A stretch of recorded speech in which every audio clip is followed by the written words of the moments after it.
Општина Босилово најавува решавање на проблемот со канализационата мрежа и мрежата за собирање атмосферски води.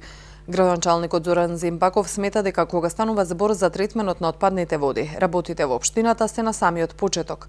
Вели дека постои документација, но не е изведбена реализација за отпадните води. Во ниту едно населено место, значи немаме изработено проект за, тоест изведбена, немаме реализација на некој проект за канализација, односно нема ниту канализационен систем, ниту атмосферска канализација.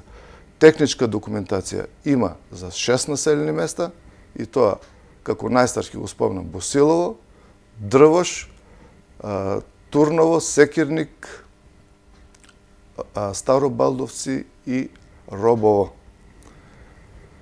Тука можем да кажем дека во моментот преку Министерството за животна средина, кој што имаше јавен повик за изработка на техничка документација, аплициравме за изработка на техничка документација и за уште 4 населени места: Моноспитово, Бориево, Еднокуќево и доколку Босилово, бидејќи ово е постар проект, не ги исполнува стандардите, ќе го вклучиме и него, ако ги исполнува, тогаш ќе внесеме друго населено место. Зимбаков посочи дека како локална власт ќе се фокусираат на решавање на проблемот со третман на атмосферските води, што исто така прашање кое треба да биде решено за жителите на општината.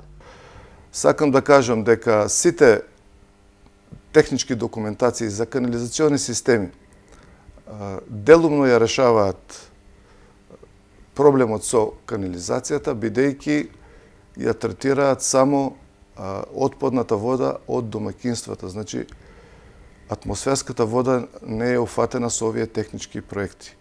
Јас како нов градоначалник, значи во моите развојни планови или во јавните тендери кои што ќе бидат за изработка на техничка документација за канализациони системи, ќе го вметнам задолжително да биде третирана и атмосферската вода, бидејќи тоа е делимично решавање на проблемот, доколку не се третира и атмосферската канализација, односно така ќе се растаретат поплавите од дворовите, од улиците со изработка на сливници.